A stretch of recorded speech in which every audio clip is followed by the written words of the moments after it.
Hi guys, today's YouTube video is all about decision making. And often I hear these remarks. We never can decide where we're going to dinner, or who gets to choose, or we always end up fighting about it and then we don't end up at dinner. Or I hear things like, well, I'm always the one doing the dishes, but I really want him to do it or her to do it, or who's doing what chore, and then often just getting in a fight about that. And so what I have come to talk to couples about is how we make decisions in the relationship is super important. And obviously, there are decisions about dinner or about chores, and then there are much bigger decisions like deciding what church you're going to go to, or if you're going to celebrate religion at all, or how you're going to celebrate certain holidays, or if you're going to have kids or not, or parenting. So there's a lot of decisions that are made every day in relationships. And today's video is really just about how to go through the process of decision making. And whether it's the dinner decision or how to celebrate certain rituals decision, I'm going to give you some key components on how to do that more effectively in your relationship. So let's talk about the dinner decision. And obviously, guys, this isn't just about dinner, but I'm going to go through the process of how to do it a little bit differently. So again, it's, where are we going? Well, let's go here. No, I don't really want to go there, but you asked me where I wanted to go, and that's where I want to go. And well, I don't really feel like that. Well, and then we're in this big fight about, you don't listen, or you don't like it when I make decisions. So first, pause. And what I want to say is, I want you to go back to some of my previous videos, and I want you to remember we need to listen to understand, not listen to respond. So if I ask a question, what do you want for dinner? I have to be ready for the answer. If I already have an idea in my mind of where I want to go, I need to be better about just being direct about what I want. So it's not only listening to understand, but it's also being direct in your relationship. And you can be direct, loving, and respectful all at the same time. It's not a bad thing. It's just stating what your truth is, and that's a good thing. So that's one. It's, being direct. It's listening to understand. And then another key piece is don't make assumptions. And I know I've said this in previous videos as well, but when we make assumptions, we often get in huge conflicts, or we quietly drift apart from one another. So and this is even about dinner decisions, guys. If I am assuming what my partner wants, I'm not speaking my truth, and then I might get disappointed. Along with assumptions does come disappointment, unmet expectations, resentment, and eventually can be contempt too. And so it's really, really, really, really important that we don't make assumptions in relationships. So when we are going to make a decision, any kind of decision, the first thing is, we've got to sit down and we've got to be in a place where we're willing to listen, to understand, when we're being direct, and also we're in a place where we're not going to make assumptions. So that is super important. And those three things can be, whether it's a decision to go out for dinner, a decision for who does the chores, or the bigger ones, like what holidays are we going to celebrate. So I think that those are three pretty important steps.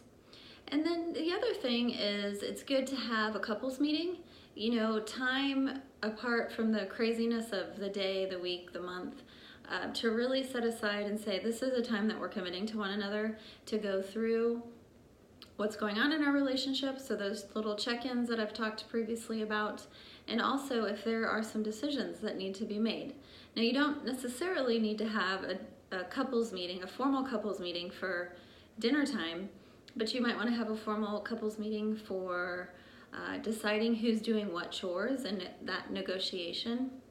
And also the bigger ones like kids, parenting, those rituals, and Dr. Gottman would call those like your shared meaning system, where you're really deciding what rituals do we want to celebrate, what's the meaning of, being a mom or dad, what's the meaning of celebrating, Christmas or Hanukkah or, those things. So again, I know those are bigger decisions, and that's why we might want to have a more formal kind of conversation, i.e. couples meetings. And in our couples meetings, that's where we can sit down and we can take some time to do, you kind of state how you see it and what you need while the other person listens, and then you flip-flop, or you take turns.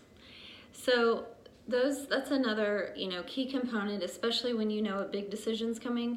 It's good to not only be direct, be clear of what you want, listen to understand, but also at times set something more formal down in terms of when we taking time to talk and discuss what's upcoming in your relationship. So, those are just a few key components on how you make decisions in your relationship. The other thing that I would say is in terms of, let's say, dinner. If you want something planned on spontaneous at the same time, make a list of like your 10 favorite spots. You both get to choose. Put them in a bowl, and then when it's dinner time or when it's date night, pull out a card, and then you guys have already made the decision back in time, and the spontaneous part is that you're in the moment, you're just picking out a card and you don't know where you're going until you read what is written. That tends to work for people, and then you avoid getting caught up in the dinner time conflict.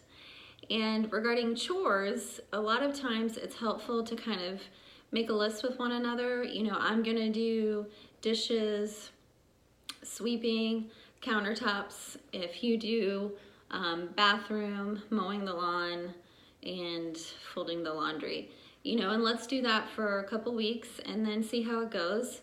Have a couples meeting, give some feedback, and then if you want to switch around the chores, you have an opportunity to do that. And that way it creates space to be responsible for what you've committed to. And you also know that if it's not working, you have a set aside time, 1 week, 2 weeks, a month later, to kind of discuss switching up the chores.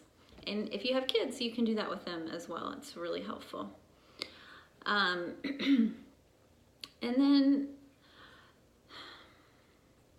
lastly, when it comes to making decisions, the other thing, and this is at times when you're making those bigger decisions, Gottman has a term called accepting influence, where you don't just make a decision based on your wants, your needs. You also, before you make a major decision, you do take time and you spend time with your partner, and you talk about their wants and needs. And there might be times where it goes from, we've got to make this decision, to, okay, we've heard both sides, and now we really need to talk about what compromise is going to look like. But if we're able to take time out to really discuss, how we both see it, or what it is we want, depending on the decision that's needing to be made. We accept influence from one another, so, we're willing to hear things from the other person's perspective. We're giving empathy, we're validating, and then, we go into what is the decision on the table, and maybe we need to talk a little bit more about compromise. So that's really the last piece that we need to remember, is that when we're making a decision in a relationship, it's important to consider both sides, not just your side. All right, guys, so those are just some key steps on how you make a decision in a relationship and how you answer that question, what are we doing for dinner?